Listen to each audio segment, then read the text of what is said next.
Hey there, this is the Small Fish, Big Podcast, a show for the gallus few who dream and do. If you're a small biz owner, a creative freelancer, or someone dreaming about leaving your 9-to-5, this is the podcast for you. Each week, I'll chat with an inspiring guest who will share their entrepreneurship story before we delve into a discussion about running a creative business. Thanks for tuning in.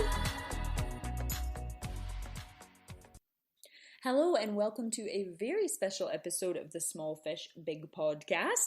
I am your host, Rhiannon Loudon, and instead of our usual format, I have one other small business owner on the show to chat about a topic that pertains to their area of expertise. Today we're doing things a little bit differently. So I have put together a creative, collaborative project with many other business owners from all across Scotland, one down south in England and one all the way overseas in my home country of Canada. And the project is called Pandemic Perspectives, Lessons Learned Keeping Small Businesses Alive in 2020. I have split this episode into two parts. The second part will air tomorrow, or if you're listening to this in the future, you will find part two just below this one in the podcast.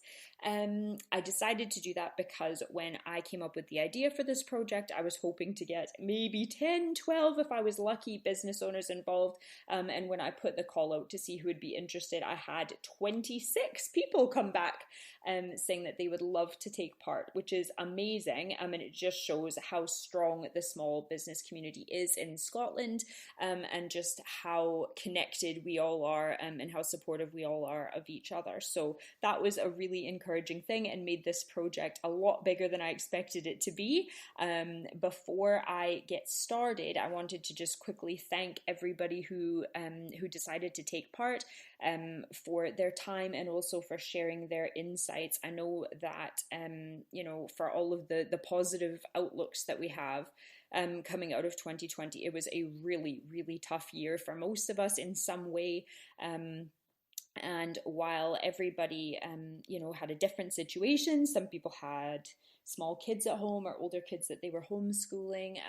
Other people, saw their busiest year yet, while some really struggled just to make ends meet. So we all had different challenges, but it's really encouraging to see everybody come together to work on something that was creative and shows a real sense of community. And it's also really interesting, as you will see when you listen in, how many of us came up with similar lessons learned, how many perspectives kind of all fit in together, and how there are some common themes that have come across in hearing everybody's greatest lessons learned too.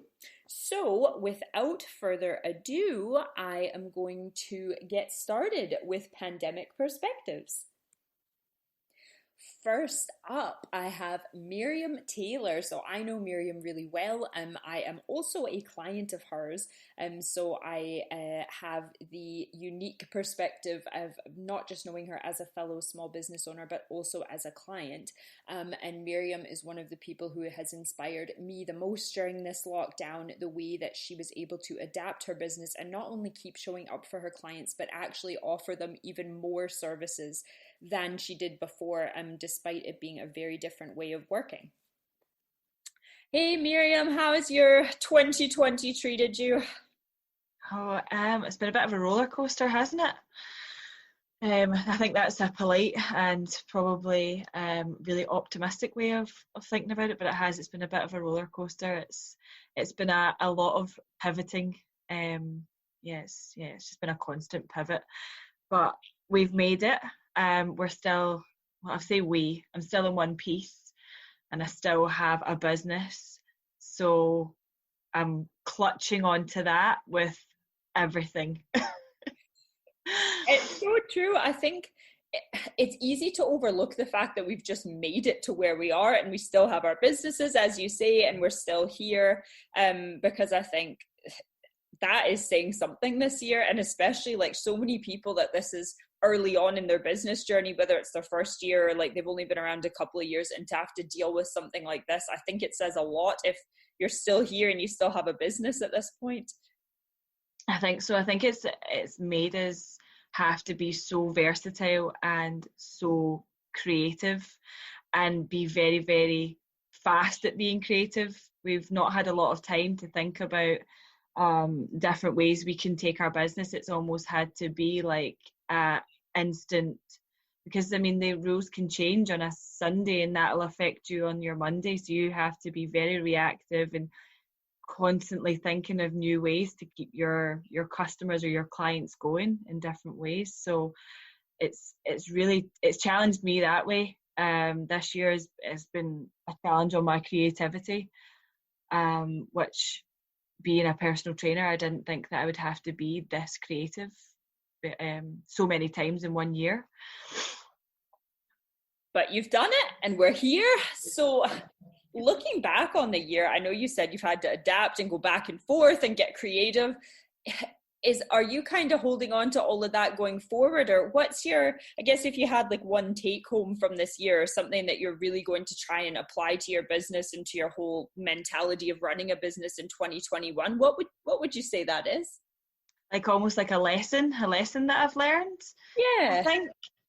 I think that my business, I always thought I needed bricks and mortar, so I always needed a gym, and I've really learned that my skill set is not limited to a particular location. I never thought about really online training. I'd never thought about doing remote coaching. It wasn't something that had ever crossed my mind, but as soon as the pandemic hit, that was the route that we had to go down if I wanted to keep my business. So it's allowed me to see that I can give a very similar workout in someone's home environment to what they would receive in the gym. And I think that's not to blow my own trumpet, but it's a skill set that I don't think everybody has, to be able to coach someone remotely from my living room in their living room using the kit or maybe lack of kit that they have, and still give them a really effective workout that pertains to their goals that they were working on in the gym. So I think that's something that I've learned, and it's something that I never thought I would ever have to think about, because I always thought I would have a gym. But it's something that's actually quite comforting now, because it's allowed me to really be so versatile with my services now. So for example, I actually train a lady down in Wales now who I would have never been able to coach, because of, obviously, the commute would be ridiculous between Scotland and Wales. But we can now do remote coaching, and she just coaches from her living room and I'm in the gym or at home. It's really good for mums who are struggling with childcare. For example, if your child isn't well and you can't get to the gym, we can just do your Zoom session from your house while your little one is sleeping. If the weather gets really bad, you don't have to ask people to come out in snow or like storms or anything like that. It's just opened up so many different doors. And that's one thing I'm grateful for this year, is being able to learn that lesson. So although the pandemic was awful, it's allowed me to see different ways my business can go and the amount of people I can now service. I don't need to just be restricted to the people that can make it to the gym now. So that's the biggest lesson I've learned, is that I don't need the gym to be a personal trainer. I can do that without a gym. That is so true. It's like you've learned how to work in a different way, and as you said, it actually opened up some new doors. Like I don't think a lot of people would have thought about having like a PT remotely before this, but now obviously we're all so used to Zoom and having all of these different services. Like, even if you need to speak to a GP now, we're used to doing that over the phone or over Zoom. Like we've sort of just adapted and learned to deal with that. And I think it's changed the scope of a lot of people's businesses. And like how cool that you're now training someone who, before this pandemic, they never even would have thought of it, and neither would you. You would have gone like, as you say, that's a bit of a commute. I don't think that's going to work. Yeah, I think it's made businesses more accessible. Like how you were saying about your GP. I mean, you know how difficult it is to get a GP appointment. So maybe doing remote GP appointments is going to speed up things. And it's the same with PT. Like maybe someone couldn't personal train with me because of like location or just time wise, it just wouldn't work for them. But maybe it would work for them to do remote training. So exactly the same as we would do in the gym, but you just do it from home with the kit that you have. And yeah, it's allowed so many more businesses to be more accessible to lots more people. Well, and this might be me reading into it a bit because I'm also a client of yours, as well as we are also fellow female founder friends. But I think for you too, like, I don't know if you realized this during lockdown, or maybe you knew it long before, but I think one of your skills that really came out, like coming from a client perspective, is how good you are at like tying everyone together and making them feel like a part of something. So while most of us have individual sessions with you, or I know you do a few group training sessions as well, and you get to know those people, for the most part, coming into the gym, I would only see you or the one or two women that I'm training with. Whereas you decided to create a bit of an online community for your clients during this, knowing that people would be struggling being on their own. And like, I think you've actually brought all of your clients that much closer together because of that. And again, there wasn't a need for that before the pandemic, so you probably wouldn't have thought to do it.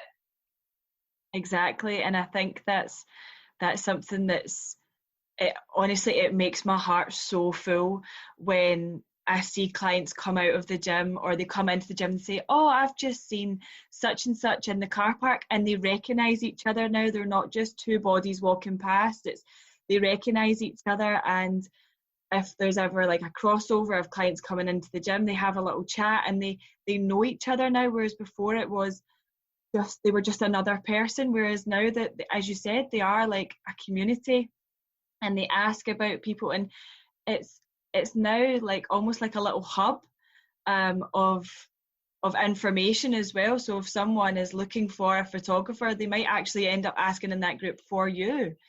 So it's really nice, and it's something that, again, I didn't really see a need for before, but the community aspect that has come out of that group has been absolutely amazing. It's brought so many people together that would have necessarily never really crossed paths.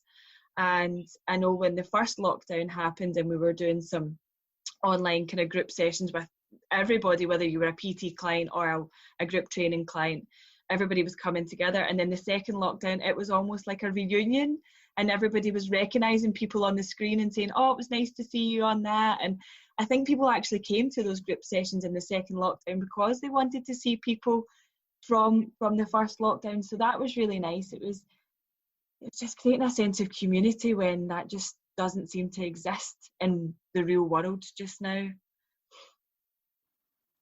The importance of community is something that almost everybody that I interviewed brought up in some shape or form. And for a lot of people, networking is a big part of that. And obviously, when lockdown hit, we had to find new ways of networking and try things that we had never tried before. But I think for a lot of us, we really realized how important networking was to us, both on a personal level and in keeping our businesses going. So next up, I chat with Denise. Denise is a marketing consultant. Sandstone Castles Marketing is the name of her business, and she is also one of the organizers of a big networking event in Edinburgh, which had to be adapted quite significantly during lockdown. Hi, Denise. Thanks for joining us. Hello, how are you doing? I'm all right. How are you feeling now that we're nearing the end of this crazy 2020 year? Well, like everything in this year, I'm at the same time exhausted and shattered, but also quite proud because we made it. We made it this far, and we'll definitely, touch wood, we're definitely going to make it to the end of the year, into the next year. So it's a little bit of a wow, just wow. I mean, unprecedented is a word that has been overused this year, but for a reason. Totally agree. And I like that perspective.